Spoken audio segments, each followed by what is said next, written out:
하나님의 은혜로 구원을 받은 성도에게는 두 가지 부르심이 있습니다. 하나는 구원의 부르심입니다. 에베소서 1장 4절에 창세전에 그리스도 안에서 우리를 택하사 그 앞에 거룩하고 흠이 없게 하시려고 그 기쁘신 뜻대로 우리를 예정하사 예수 그리스도로 말미암아 자기의 아들들이 되게 하셨느니라. 오늘 우리의 구원이 하나님의 택하심과 그의 기쁘신 뜻을 따라 되었음을 말씀하고 있습니다. 또 하나의 부르심은 사명으로의 부르심입니다.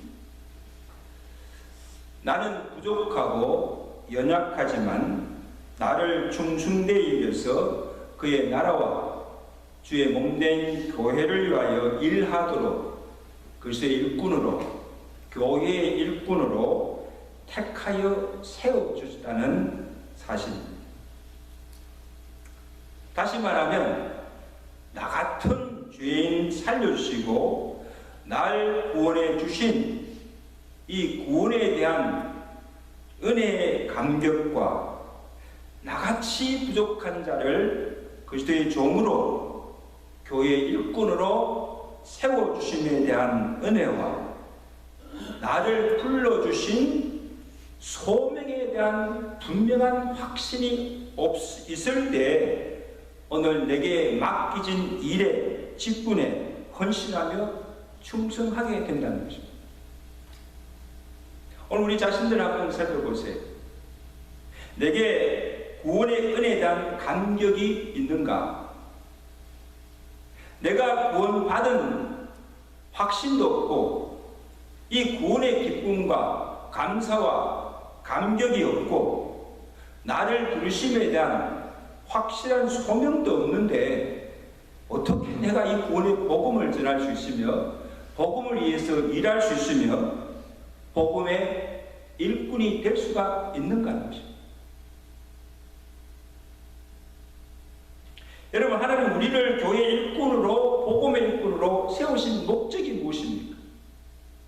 하나님의 비밀을 맡은 자로서 그 비밀을 만방에 드러내고 전하게 하시기 위함입니다.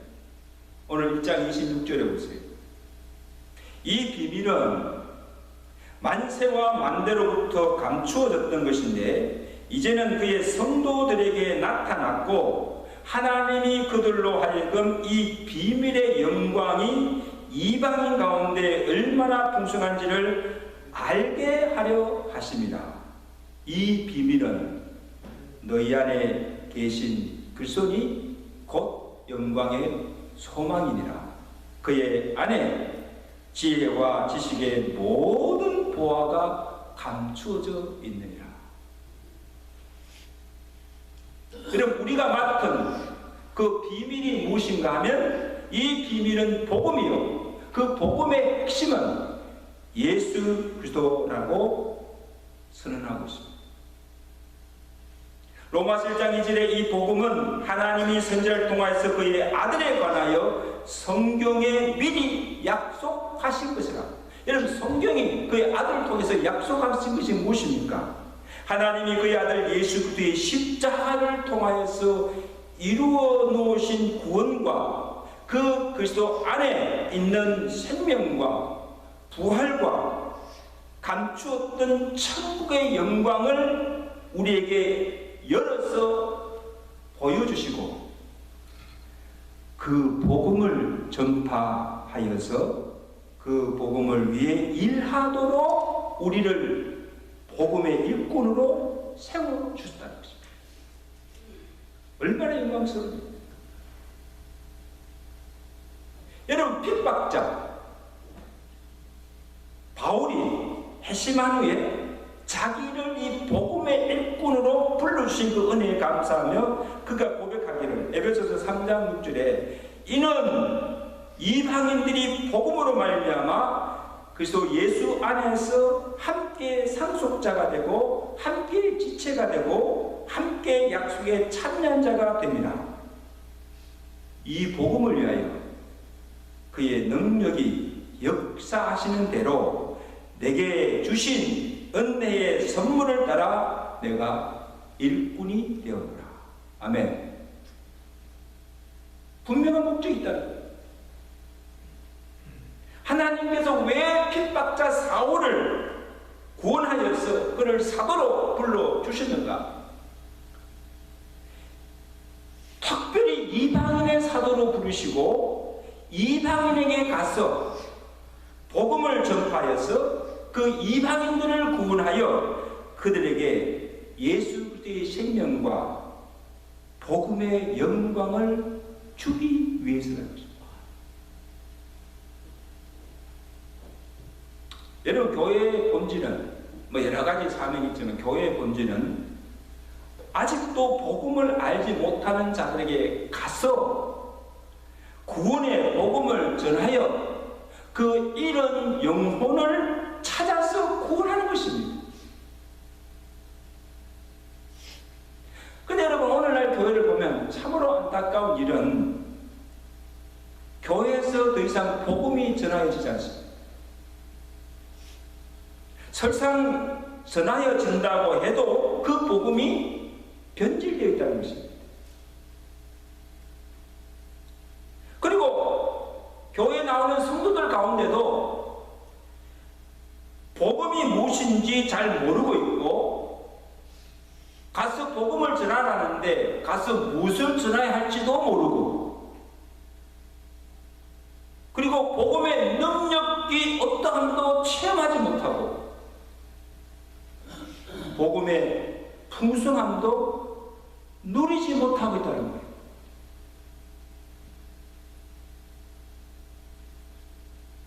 그러므로 오늘 우리가 복음의 일꾼으로 사명을 감당하기 위해서는 내가 먼저 이 복음이 무엇인가를 분명히 알아야 됩니다.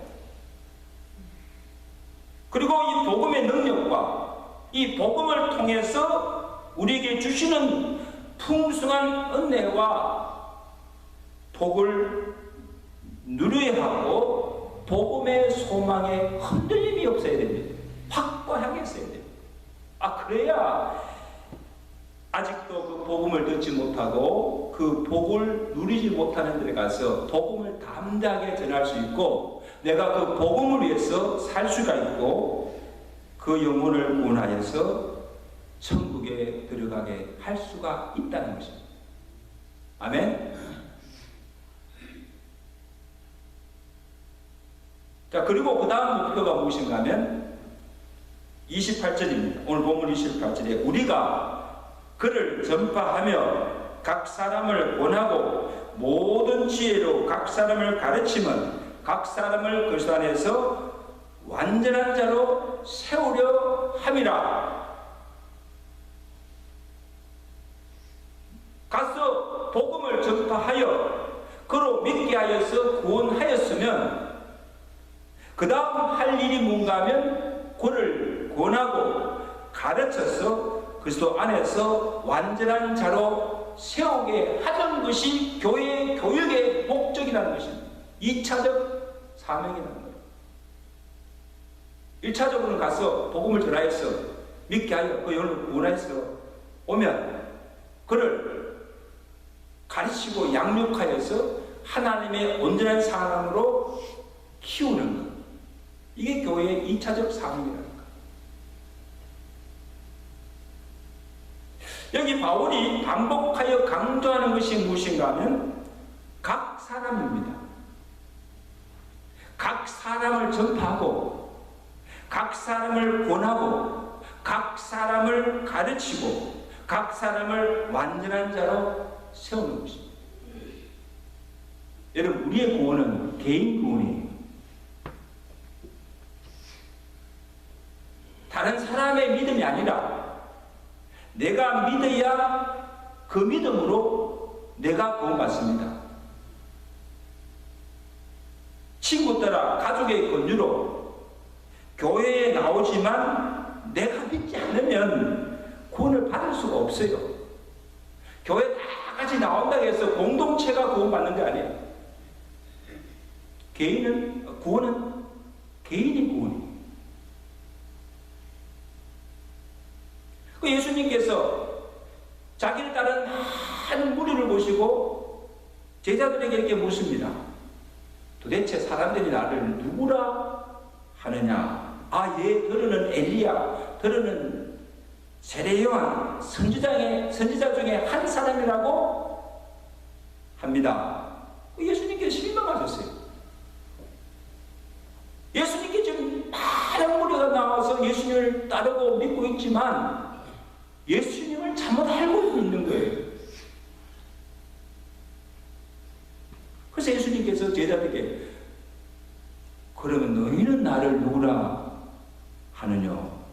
그때 베드로가 주는 그리스도시요 살아계신 하나님의 아들입니다. 신앙의 고백을 하는 것을 바요나 시므나 내가 복이 있도다. 여러분, 오늘 내가 주님을 누구로 알고 믿느냐 하는 것이 중요합니다. 오늘 우리 교회 신도의 수가 얼마가 되는가가 중요하지 않습니다. 얼마가 많이 모이는 것가 중요하지 않습니다. 우리 교회 속한 한 사람 한 사람이 과연 이 복음을 제대로 알고 믿고 있는가 하는 거예요. 구원에 대한 분명한 확신이 있는가? 또한 그 한 사람 한 사람에게 말씀을 잘 가르치고 양육하여서 그리스도의 온전한 사람으로 길러내는 것이 교회의 궁극적 사명이라는 거예요.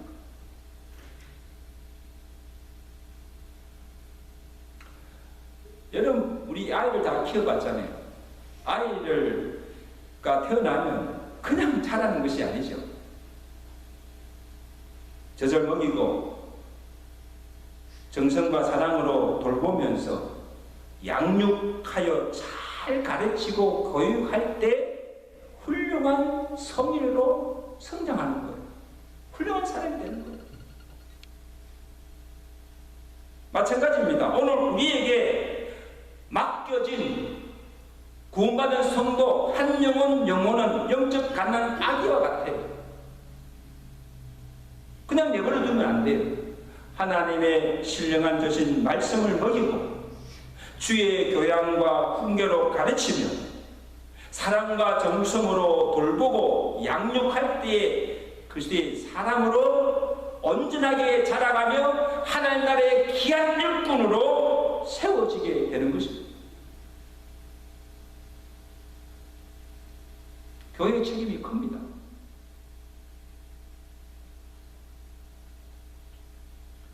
그래서 디모데후서 3장 15절에 또 어려서부터 성경을 알았나니 성경은 능히 너로 하여금 그리스도 예수 안에 있는 믿음으로 말미암아 구원에 이르게 하는 지혜가 있느니라. 자, 일단 성경을 통해서 말씀을 듣고 믿음으로 구원받았습니다. 그 다음에 또 하는 일이 뭔가 하면 모든 성경은 하나님의 감동으로 된 것으로 교훈과 책망과 바르게 함과 의로 교육하기에 유익하니 교육하여 가르치고 교육하여 이는 하나님의 사람으로 온전하게 하며 모든 선한 일을 행하게 하려 함이니라. 아멘. 우리의 무기가 뭐예요? 성경입니다. 말씀이에요. 갓 태어난 영적 아기와 같은 성도들에게 하나님의 말씀인 성경을 옳게 분별하여 잘 가르쳐야 합니다. 잘못된 것을 가르치면 안 되지요. 믿음은 들음에서 나며 들음은 그리스도의 말씀을 들을 때입니다. 그러니 말씀을 자꾸 들을 때 믿음이 생기고 이 말씀을 들을 때 그 말씀이 그로 자라게 하고 그 말씀이 거룩하게 하고 그의 삶을 변화시키는 능력이 되며 하나님의 사람으로 온전하게 되는 것입니다.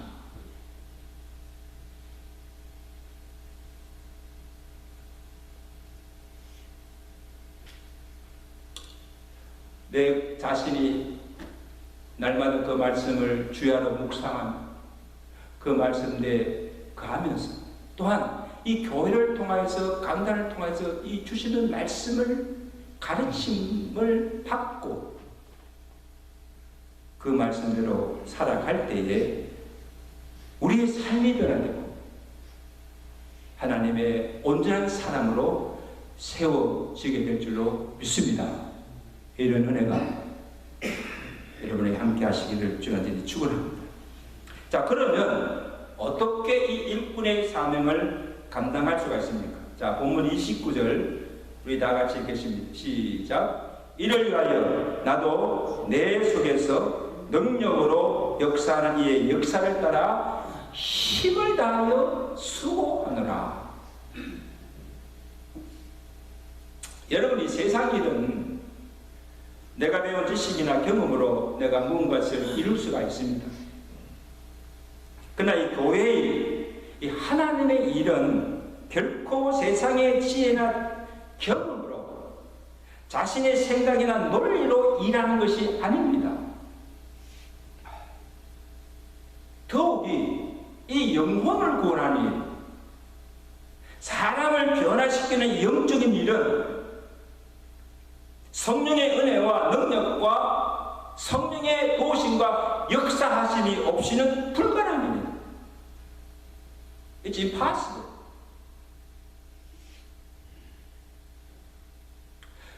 제가 계산해 보니까요, 제가 신학교 졸업하고 이 40년 주의 사역하면서 목회를 하면서 하면 할수록 뼈저리게 경험하는 것이 나의 무능함이에요.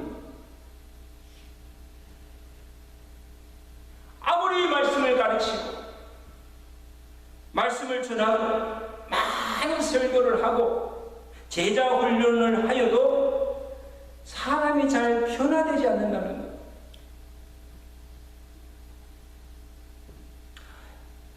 이 정도 예수 믿었으면, 그만큼 설교를 들었으면 장로가 되고 집사가 되고 이제 직분을 받았으면 이제 좀 믿음도 자라고 성숙하여지고 뭔가 사람도 달라지고 삶도 변화되는데 잘 되지 않는 것을 볼 때 목사로서 참 자존감을 느끼고 무력함을 실감하게, 내가 그동안 무엇을 했는지.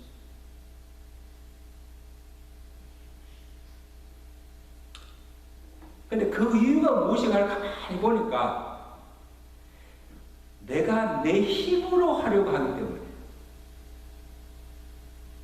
지치기도 하고 자신의 한계를 느끼며 무력감에 빠지게 된 것을 깨달았습니다.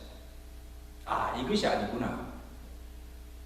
하나님의 일은, 사람을 변화시키는 그 일은 내가 하는 것이 아니라 성령이 하시는 것입니다. 내가 하려고 하기 때문에, 내가 변화시키기 때문에 됩니까? 그래서 사도 바울도 이 복음의 일꾼으로 일하면서 느끼는 것은, 고백하기를 내 자신의 지식이나 경험이 아니라 성령의 능력과 도우심을 전적으로 의지함으로 내가 주의 사역을 감당하고 있음을 고백하는 것입니다. 뭐랍니까? 내가 복음을 위하여 나도 내 속에서 능력으로 역사하시니 성령의 역사를 따라 내가 힘을 다하여 수고하노라. 아멘. 그냥 내 힘을 따라서 내가 다 수고하는 것이 아니고 무엇을 따라서 내 속에서 역사하시는 성령의 역사를 따라 성령의 능력을 힘입어 내가 힘을 다하여 수고하는 것. 고린도전서 2장 4절 5절에는 이렇게 고백합니다. 내 말과 내 전도함이 설득력 있는 사람의 지혜의 말로 하지 아니하고 다만 성령의 나타나심과 능력으로 하여서 너희 믿음이 사람의 지혜에 있지 않고 다만 하나님의 능력에 있게 하려 하더라. 아멘. 철저하게 성령의 능력을 의지합니다. 사람의 말이나 사람의 지혜가 아니라 하나님의 지혜, 하나님의 능력으로 그 모든 것을 하고 있음을 고백한 거예요.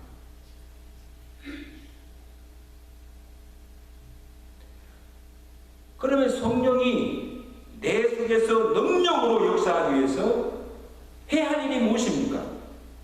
성령의 기름 부으심과 충만함을 받는 거예요. 말씀도 중요하고 말씀도 잘 가르쳐야 하지만 그보다 더 우선적이고 중요한 것은 기도라는 것입니다. 아멘. 말씀도 성령의 조명이 없이는 볼 수가 없고 그 말씀에 들어도 뜻을 이해할 수가 없습니다. 말씀을 전하고 가르쳐도 성령의 능력이 아니고서는 아무 감동도 은혜도 변화도 일어나지 않는다는 것입니다. 말씀을 전할 때 성령이 더불어 역사할 때 말씀을 깨닫고 말씀의 은혜를 받고 말씀의 감동도 받고 삶의 변화도 일어난다는 거예요. 이게 성령의 역사십니다. 아멘. 여러분 초대교회 부흥을 보세요. 성령 충만한 베드로가 말씀을 전가했을 때 어떤 역사가 일어났습니까? 사도행전 2장 3절 그들이 이 말을 듣고 바울이 전하는 그 말씀을 듣고 마음에 찔려 베드로와 다른 사도에게 물어봤는데 형제들아 우리가 어찌할꼬 가슴을 치며 회개할 때 너희가 회개하여 각각 예수 그리스도의 이름으로 세례를 받고 죄 사함을 받아라. 그날에 3,000명이 회개하고 구원받는 역사가 일어났습니다. 아멘. 놀라운 일이 어떻게 일이 일어날 수가 있습니까? 그날에 이 베드로의 설교를 들은 자들이 누구입니까? 그 설교를 들은 대상이 예수를 십자가에 못 박아 죽은 강팍한 유대인들이었습니다. 예수를 십자가에 못 박아 죽인 죄인들입니다. 어떻게 그들이 자신들의 죄를 통회하고 회개하고 주께로 돌아와 구원받는 역사가 일어났습니까? 베드로가 설교를 잘해서가 아니에요. 말씀을 전하는 이 베드로에게 성령이 충만하였고 그 전하는 말씀에 성령의 능력이 강하게 역사함으로 강팍한 심령들이 깨어지고 가슴을 치며 어찌할꼬 통회하며 회개하며 주께로 돌아오는 이 구원의 역사가 일어나게 된 줄로 믿습니다. 누가 하신 일입니까? 베드로가 한 것이 아니에요. 성령이 하십니다.